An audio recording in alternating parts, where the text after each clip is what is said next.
सबको जय मसीह की। प्रभु यीशु मसीह के नाम में आप सबका स्वागत है।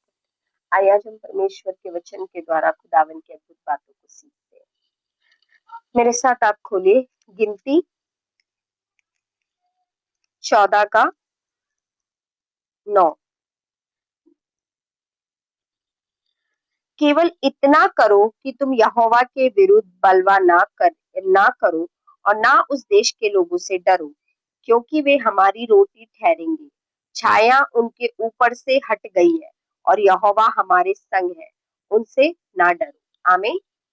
परमेश्वर का वचन कहता है, गिनती 14 में लिखा है कि यहोशू ने और कालेब ने लोगों को समझाया, क्योंकि यहोशू और कालेब जो थे वो परमेश्वर ने उनको लीडर ठहराया था आगे लोगों को यरदन तक ले जाने के लिए। उन लोगों ने इजरायलियों को समझाते हुए कहा कि वे लोग हमारे शत्रु हमारी रोटी ठहरेंगे, क्योंकि छाया उनके ऊपर से हट गई है और यहोवा हमारे संग है, डरो नहीं। छाया का मतलब परमेश्वर की उपस्थिति। याद रखिए, अगर एक व्यक्ति के जीवन में से परमेश्वर की उपस्थिति दूर हो जाती है तो वे व्यक्ति, चाहे वो संसारिक दुनिया में चाहे वो कितना ही अमीर हो, कितना ही अच्छी लग्जरी लाइफ हो, लेकिन वो एकदम शून्य के समान है। जिस तरीके से अदन की वाटिका में से आदम के ऊपर से परमेश्वर की उपस्थिति दूर हो गई थी।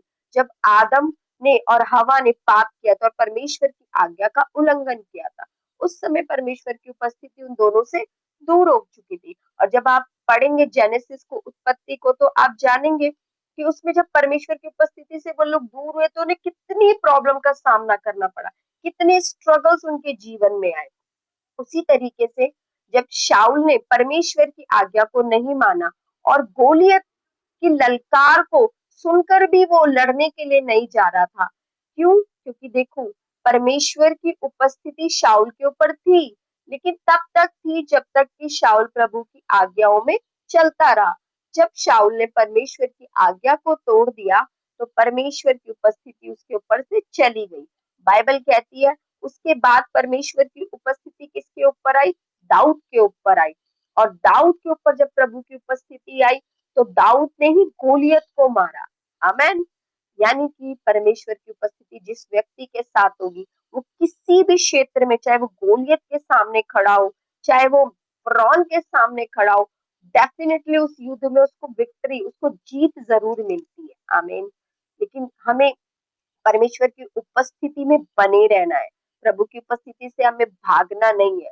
जिस तरीके से शाऊल ने प्रभु की उपस्थिति पाई, वो एक अनॉइंटेड राजा बना था, लेकिन उसने खुदा की आज्ञा को माना नहीं।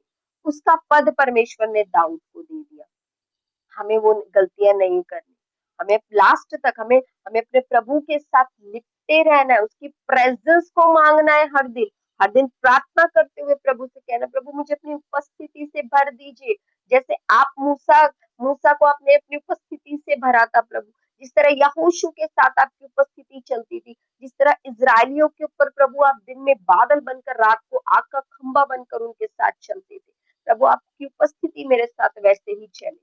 हम चाहे किसी भी क्षेत्र में हो, चाहे हम बिजनेस कर रहे हो, चाहे हम जॉब कर रहे हो, चाहे हम घर में हाउस वाइफ हो, चाहे हम किसी भी फील्ड में हो, हर एक विश्वासी को प्रभु की उपस्थिति की बहुत जरूरत है। परमेश्वर की उपस्थिति में बड़े काम होते हैं मेरे भाई बहनों। परमेश्वर की उपस्थिति में इम्पॉसिबल पॉसिबल होता है। परमेश्वर की उपस्थिति में गोलियत मरते हैं। परमेश्वर की उपस्थिति में समंदर दो भाग होते हैं। परमेश्वर की उपस्थिति में ही शाऊल जैसे व्यक्ति जो कलीसिया को सताया करते थे, वो पौलुस बन जाते हैं। क्योंकि परमेश्वर की उपस्थिति आज हर एक विश्वासी को जरूरी है। हर एक विश्वासी कैसे बढ़ सकता है प्रभु की उपस्थिति से? आराधना कर। कैसे बढ़ सकता है प्रभु की उपस्थिति से? प्रतिदिन परमेश्वर के वचन को पढ़ के। कैसे बढ़ सकता है प्रभु की उपस्थिति से? उपवास प्रार्थना के द्वारा, पवित्रताई में चल के, पाप से दूर रह के, संसार के कामों से दूर रह के, अपने आप को गलत संगीति से सेपरेट करके हम परमेश्वर की उपस्थिति को पा सकते हैं। आमीन। इसीलिए हमें हर दिन, एवरी डे, खुदा की प्रेजेंस को मांगना है अपने जीवन में। हम अपने जीवन में अगर बड़े मिरेकल देखना चाहते हैं तो वो प्रभु की प्रेजेंस में होते हैं। हम अपने जीवन में बड़े डिलीवरेंस चाहते हैं तो प्रभु की प्रेजेंस में होते हैं। आप बाइबल पढ़ के देख लीजिए, सिमसोन के ऊपर प्रभु की उपस्थिति थी। जब तक प्रभु की उपस्थिति सिमसोन के साथ रही, वो एक मात्र गधे की जबड़े की हड्डियों से भी उसने 1000 लोगों को मार दिया था। कितनी मामूली बात है, एक गधे की जबड़े की हड्डियों से वो इतने लोगों को, 1000 लोगों को मार रहा है। और जैसे ही सिमसोन ने प्रभु की आज्ञा को का पालन नहीं किया, प्रभु की आज्ञा उससे हटा, और वैसी प्रभु की उपस्थिति उसके ऊपर से हटी। वैसे ही देखो सिमसोन की लाइफ में क्या हुआ।